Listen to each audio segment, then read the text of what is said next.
তাহলে তোকে রজম করে দেওয়া হবে মুসাকে, আমার মাল বেঁচে যাবে। মেয়েটি বলছে, কার বিরুদ্ধে বলতে বলছো? বলে মুসা। বলে চিনো? বলে চিনবো না, আমার চাচাতো ভাই, আমার সহমন্ত্রী। বলে এক চরে ফেরাউনের একটা বাবুর্চি মেরে দিয়েছে। কথা বুঝলেন? ও ডুরুন ভুরুন লাগেনি, কোন রকমের ক্ষেপণাস্ত্র ব্যালাস্টিক এসব লাগেনি, এক চরে মেরে দিয়েছে। তাই নাকি? বলে হ্যাঁ।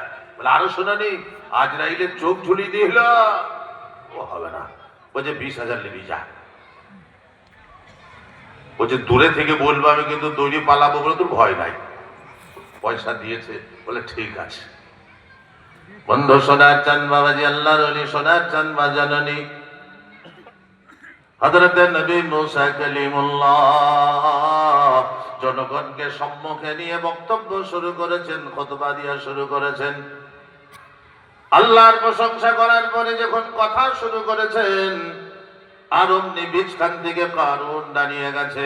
আর দাঁড়িয়ে গিয়ে বলছে, আমার একটা প্রশ্ন ছিল নবী মুসা। বলে কি প্রশ্ন করো ভাই, তুমি কি জানতে চাও? বলে নবী মুসা, আমিও তো তাওরাতের হাফেজ কারুন। আচ্ছা বলো তো, কেউ যদি জিনা ব্যভিচারী করে তার সাজা কি হবে? হযরত মুসা বললে, তাওরাতেই লেখা আছে, আল্লাহ বলে দিয়েছে তাকে কোমর পর্যন্ত পুঁতে ঢেলিয়ে মেরে দাও। বললে, ও মুসা, আমি তোমার বোনাই, আমার কাছে তোমার বোন আছে, আর আমি যদি মরে যাই তোমার বোন বিধবা হয়ে যাবে। আমি কারুন যদি জিনা করি, বলে তোমাকেও কোমর পর্যন্ত গেড়ে মেরে দেব। আমার বোন বিধবা হবে কিনা জানবো না, হুকুম লাগু হবে। বললে, মুসা তুমি যদি জিনা করো, বলে আমি নবী হলেও খাতির নাই, আমাকেও রজম করে দেবে। আর মেয়েটা দেখুন লাফিয়ে উঠে পড়েছে। বলে, ও জনগণ, একবার কান খুলে শুনে নাও। বলছে বলো। বললে, নাউজুবিল্লাহ, আমার সঙ্গে মুসা নবী জিনা করেছে। জোরে বলুন নাউজুবিল্লাহ। মুসা আলাইহিস সালাম একবার তাকিয়ে দেখলো মেয়েটাকে। তুই কে রে? তোকে তো চিনি না। কোথায় বাড়ি তোর? এক ধমক মেরেছে, মেয়ে লড়ি উঠেছে, লাফিয়ে উঠেছে। মেয়ে তখন বলতে শুরু করেছে, নবী মুসা কালিমুল্লাহ, আমি অনেক অন্যায় করে ফেলেছি, ভুল করে ফেলেছি। তোমার ভাই কারুন আমাকে 10 করে 1000 সোনার দিরহাম দিয়েছে, সোনার আশরাফি দিয়ে আমাকে খরিদ করে তোমার বিরুদ্ধে বলার জন্য আমাকে এখানে উস্কিয়েছে। সেই জন্য বলছি, ও নবী মুসা কালিমুল্লাহ, আমায় তুমি ক্ষমা করো। ওগো কারুন, তোমার পয়সা ফেরত নাও। আমার যে জবান থেকে বের হয়েছে কথা, আমি নিজেকে নিজে ক্ষমা করতে পারছি না, পালাই। সব লোকে ধিক্কার দিতে শুরু করলো। কারুন সামান্য স্বার্থ সিদ্ধির জন্য নবী মুসা কালিমুল্লাহ যে আল্লাহর সঙ্গে তুর পাহাড়ে কথা বলে, শুধু তাই নয়, যে বনি ইসরাইল জনজাতিকে কত বড় বিপদগ্রস্ত থেকে হিফাজত করেছে আল্লাহ, তার মাধ্যম দিয়ে আমাদের নিয়ে এসেছে। তুমি তাকেই আপনার দিকে এমন ভাবে লাঞ্ছিত করতে চাইছিলে মুসা। সঙ্গে সঙ্গে কারুন মুচকে হেসে বলছে, আমি একটুকু আমার সম্পদ বাঁচানোর জন্য করলাম, তবে শুনে নাও মুসা, তুমি যাই করো, যতই সাজা দাও, আমার সম্পদ থেকে এক কানা করিও আমি কিন্তু যাকাত দেব না, আল্লাহর রাস্তায় খরচ করব না। আমার সম্পদ আমার বুকের উপরেই থাকবে। হযরত মুসা কিছুই না বলে, তোহমতের উপরে অপবাদ দেওয়ার মনো কষ্ট নিয়ে সঙ্গে সঙ্গে আওয়াজ করলেন, ইয়া আরদ খুজিল কারুন, এই জমিন কারুনকে ধরতো। এই কথা বলার সঙ্গে সঙ্গে মুফাসসিরিনগণ লিখেছেন, হাদিস আল্লাহর নবী ব্যাখ্যা দিয়েছেন, সঙ্গে সঙ্গে জমিন ফাঁক হয়ে কারুনের পা দুটোকে টিপে ধরেছে, পানি হিজরা হিজরে করে ছাড়ে না। আবার বলছে, ইয়া আরদু খুজিল কারুন, আয় জমিন কারুনকে ধর। কোমর পর্যন্ত গিলে নিয়েছে। হযরত মুসার দিকে তাকিয়ে অঝর নয়নে কান্না করে আর বলে, ভাই মুসা, তুমি আমার চাচাতো ভাই, শুধু তাই নয়, আমি তোমার বোনাই। আমার তোমার অধীনস্থে তোমার বোন আছে, তোমার বোন খানা বিধবা হয়ে যাবে, আমি ভুল করেছি, আমায় ছেড়ে দাও। নবী মূসা বলে, তুই অপবাদ দিয়েছিস।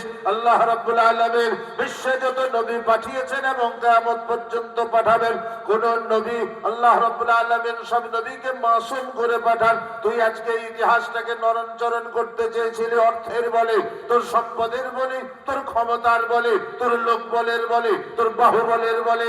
আজ তোকে সাজা দেবো, ছাড়বো না। আবার বলে, ইয়ার খুজিল কারুন, জমিন তুই কারুনকে ধর। গলা পর্যন্ত চলে এসেছে, জমিন গিলে নিয়েছে গলা পর্যন্ত। সঙ্গে সঙ্গে হযরতে জিবরিল এসে হাজির, বলল, ও নবী মূসা কালিমুল্লাহ, আল্লাহ রাব্বুল আলামিন বলছেন এই কান্নাটা তোমার কাছে যে কাঁদলো কারণ কবর পর্যন্ত গেড়ে যাওয়ার পরে একটিবার যদি আল্লাহর কাছে কাঁদতো, আল্লাহ তাআলা তাকে জাহান্নামের আগুন থেকেও বাঁচিয়ে নিত। কিন্তু জানে না, অর্থ সম্পদের মোহতে এমন ভাবে অন্ধ হয়ে গেছে, নিজের রবকেই ভুলে গেছে, নিজের আল্লাহকেই ভুলে গেছে, নিজের আল্লাহর সৃষ্টিকেই ভুলে গেছে, আল্লাহর খিদমতকেই ভুলে গেছে। তাই তোমার কাছে চেয়েছে, তোমার জন্য ইখতিয়ার, তুমি কারুনকে সাজা দিতে পারো, তোমার জন্য ইখতিয়ার দেওয়া হয়েছে। যখন গলা পর্যন্ত চলে গেছে, কারুন আওয়াজ দিয়ে বলছে, মূসা, আমার মনে হয় তুমি আমার সম্পদের লোভ ও লালসায় এবং তোমার আল্লাহ নাউযুবিল্লাহ আমার সম্পদের লোভ ও লালসায় আমার জন্য এইরকম সাজা দিলে, আমার মালগুলো তুমি বোধহয় খাবে আর তোমার আল্লাহ গ্রহণ করবে বলেই তুমি আমাকে এমন সাজা দিলে। তবে যাও, তুমি এবং তোমার আল্লাহ আমার মাল খাওগা। হযরতে মূসা বলছে, নেমো খারাপ, আমি আর আমার আল্লাহ। দাঁড়া। রব্বুল আলামিনের দরবারে হযরতে মূসা আওয়াজ করলেন, খোদায়া, পৃথিবীর মুমিন ইমানদার তারা সম্পদের মোহ করে না, সম্পদের ভালোবাসা তাদের হৃদয়ে থাকে না, মনের মোহাব্বত থাকে না, শুধু তো মোহাব্বত তোমার জন্যই থাকে। রব্বুল আলামিন, আমি এই সম্পদ দেখতে চাই না, এই সম্পদ আমি অধিগ্রহণ করতে চাই না, এই সম্পদ কোন মুমিনকেও খেতে দিতে চাই না। কোন মুমিনের মধ্যেও যদি বন্টন করে দেওয়া হয়, সম্পদের মোহ পড়ে তোমায় ভুলে যাবে, তোমার দিনকে ভুলে যাবে, তোমার রাস্তাকে ভুলে যাবে। বললে কি করবো? বললে ওকে ধসিয়ে দাও। আল কোরআন, ফাকাসাফনা বিহি ওয়া বিদারিহিল আরদ ফামা কানা লাহু মিন ফিয়াতিন ইয়ানসুরুনহুম মিন দুনিল্লাহ ওয়া মা কানা মিনাল মুনতাসিরিন। সবাই একবার জোরে বলুন আল্লাহু আকবার, আর জোরে বলুন আল্লাহু আকবার। রব্বুল আলামিন বলেন, ফাখাসাফনা বিহি, আমি ধসাতে শুরু করিলাম, ও বিদারিহিল আরদে, তার যত গোডাউন ছিল, সম্পদ ছিল, জমিনে ধসাতে শুরু করলাম। আর গলা পর্যন্ত মাটি ঢাকা, সে সচক্ষে দর্শন করছে, আর এইভাবে করে ডুবতে চলেছে। মালগুলো জমিনের নিচে ধসতে ধসতে চলেছে। যে মালের কথা আপনাকে এক্ষুনি শোনালাম, ইন্না মাফাতিহাহু লাতানু বিল উসবা, সেই মালের ঘরের চাবি কয়েকজন বলিষ্ঠ বরিষ্ঠ লোক মাথায় করে বোয়াতো। 70টা গোডাউনের একটি চাবি আবার চামড়ার তৈরি চাবি। এত সম্পদ জমিনে ধসতে শুরু করেছে, আর কারণ তাকিয়ে তাকিয়ে দেখছে। ও সোনার বন্ধু, আল্লাহর ওলি মুহাব্বতের মাজননী, যখন পূর্ণ ডুবার কাছাকাছি হয়ে গেল, এখন আপনার জেগে সমস্ত লোককে চিৎকার দিয়ে কারণ বলছে, লোকেরা যারা আমায় মুহাব্বত করতে ভালোবাসতে, আমাদের কাছে কাছে ঘুরতে, যাও যাও, আমি তো মাল পেলাম না, তোমরা কিছু আটকিয়ে নাও, কিছু নিয়ে নাও, তোমরা কিছু গ্রহণ করো, তোমরা কিছু মাল নিয়ে বাড়িতে যাও। সঙ্গে সঙ্গে তারা বলতে লাগলো, ওয়াসবাহাল্লাযীনা তামান্নাউ মাকানাহু বিল আমসি ইয়াকুলুন ওয়াইকান্নাল্লাহু ইয়াবসুতুর রিজকা লিমান ইয়াশাউ ওয়া ইয়াকদির লাউলা আমান্নাল্লাহু আলাইনা লাখাসাফা বিনা ওয়াইকান্নাহু লা ইউফলিহুল কাফিরুন। তারা বলতে লাগলো, রে কারুন, গত পরশুদিন পর্যন্ত তোর মালের অহমিকায়, তোর মালের সম্পদের প্রাচুর্যতায় তোকে কত ইতরাতে দেখেছে, আজকে তোর এই দুরবস্থা হচ্ছে। আমরা তোর মতো বোকা নয়। ওই সম্পদ যে সম্পদ আল্লাহ চেয়েছে তো দিস নাই, না দেওয়ার কারণে সম্পদ অভিশপ্ত আস্তে আস্তে জমিনে ধসছে। আমরা যদি সম্পদ নিয়ে আমরাও জমিনে ধসে যাব। মাল সারা জীবনের জন্য নয়, মাল তোমার জানের কাল হয়ে দেখাবে।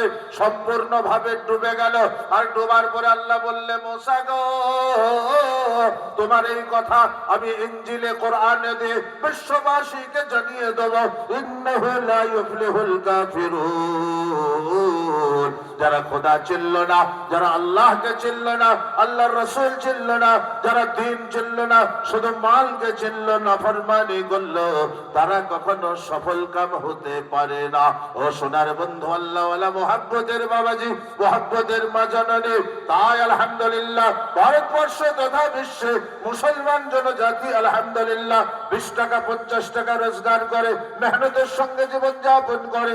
আল্লাহ রাব্বুল আলামিন এত বরকত দিয়েছে, আপনি চিন্তা করে দেখবেন মুসলমানদের চাকরি কম, বড় বড় ব্যবসা করলে সেখানে দেখবেন আপনার দিকে লুটতরাজ করে দেওয়া হয়, বিভিন্ন রকম অকশন অনুষ্ঠান করে তাদের ভাঙচুর করে দেওয়া হয়, তাদেরকে বিনষ্ট করা হয়। কিন্তু তাদের মেহনতের ইমানদারির পয়সা, আল্লাহর ঘরে দেওয়া পয়সা, যাকাত দেওয়া অর্থ, তাদের আপনার আল্লাহর রাস্তায় আল্লাহর দ্বীনকে প্রতিষ্ঠিত করার জন্য আলহামদুলিল্লাহ তারা খরচ করে। সেই জন্য আজও মুসলমানরা বিলীন হয়ে যায়নি, আজও মুসলমানরা বিনষ্ট হয়ে যায়নি। সোনার চাঁদ বাবাজি, আল্লাহর ওলি, ও মুহাব্বতের মা জননী, সেজন্য আমি আপনাদের কাছে আজ যে সম্পদের মালিক আল্লাহ বানিয়েছে, কালকে হয়তো থাকবেন না, আজরাইল আসলে কবজ করে জানখানা নিয়ে যাবে। আপনার সম্পদ আপনার আর কাজে লাগবে না, আপনার সম্পদ আপনার আহাল আয়ালরা ভাগ করে নেবে। আপনি অন্ধকার কবরে আপনার কেন সচেতন হয় না?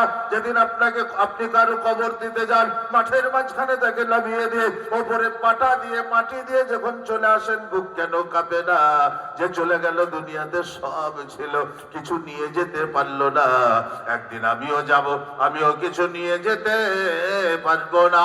ও বাবা যে সোনার চাঁদ আল্লাহর ওলি, তাই আজকে সদকায়ে জারিয়ার জন্য একটা বড় সদকায়ে জারিয়া আমি প্রথমেই বলেছি, বীরভূম জেলার নানুর থানার সবচেয়ে বড় মার্কাজ হচ্ছে বাসাপাড়ার মার্কাজ মসজিদ, যেখানে হাজারো লোক, বিভিন্ন লোক এসে নামাজ আদায় করে।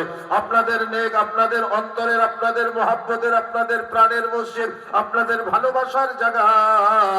আজ যে জায়গায় বসে আমরা জলসার ওয়াজ শুনছি, যে জায়গায় বসে আমরা মাহফিলে কোরআন ও হাদিসের কথা শুনছি, এই মসজিদের জায়গাটুকু আলহামদুলিল্লাহ একটু ঘিরে দেওয়া হবে, যাতে মসজিদ সংরক্ষণ হয়ে যায়। মসজিদটা বাড়িয়ে দেওয়া হবে যাতে আরো নামাজিদের জায়গা হয়ে যায়। মসজিদে একটু সামান্য মেহমানখানা করে দেওয়া হবে, যাতে করে বিদেশি মেহমানরা এসে আলহামদুলিল্লাহ তারা থাকতে পায়, নামাজিদের নামাজ পড়া সহজ এবং সুবিধা হয়ে যায়। এই উদ্দেশ্য নিয়ে আলহামদুলিল্লাহ আজকে আপনাদের সামনে আমি একটা ডাক দেবো। এমন কোন আছেন আল্লাহর ওলি যে সম্পদ জড়ো করেছেন শুধু আল্লাহর জন্য, খরচ করার জন্য? আমার সম্পদ যেন কারুনের মতো ডুবে না যায়, আমি মৃত্যুর সময় যেন আমার অবাঞ্ছিত সম্পদকে, যেটা আল্লাহ কবুল করেননি, সেই সম্পদ রেখে গেল আমার পাপ। এইরকম কোন মানুষের কাছে আজ আবেদন করবো? বলুন তো আলহামদুলিল্লাহ। এই মসজিদের বাউন্ডারি ঘেরা, মসজিদে একটা ছাদ নামিয়ে দেওয়া, যে ছাদের নিচে আপনার দিকে নামাজিদের নামাজের ব্যবস্থা করে দেওয়ার জন্য, মার্কাজ মসজিদের উন্নয়নের জন্য, বাসাপাড়া মার্কাজ মসজিদকে আরো বড় করে, আরো বিশাল করে ত্বরান্বিত করার জন্য, আপনার গর্ভের মসজিদের জন্য আলহামদুলিল্লাহ আমি একটা আওয়াজ দেবো। বলবেন হুজুর আপনি আওয়াজ কাকে দেবেন? কয়টা লোক বসে আছে, বেশি লোক দরকার নাই। আপনার কি স্মরণ নাই 313 জনে ইসলামকে জয় করেছে, মাত্র 70 জনে কারবালার প্রান্তরে ঠেকিয়ে রেখেছিল ইয়াজিদ সৈন্যকে। আজকে আপনি কি বলছেন আপনার মতো কয়জন দিনওয়ালা মানুষ থাকলে আলহামদুলিল্লাহ এটা সম্ভব হয়ে যাবে? তাই এই মজলিসে আলহামদুলিল্লাহ সর্বপ্রথম আল্লাহর জন্য মাল দেওয়ার জন্য, মসজিদের জন্য একজনকে বলবো আলহামদুলিল্লাহ, ইনশাআল্লাহ খুব তাড়াতাড়ি চলে আসবেন। সর্বপ্রথম একজনকে বলবেন ইনশাআল্লাহ 1 লক্ষ টাকা এই ভাঙা মজলিসে আলহামদুলিল্লাহ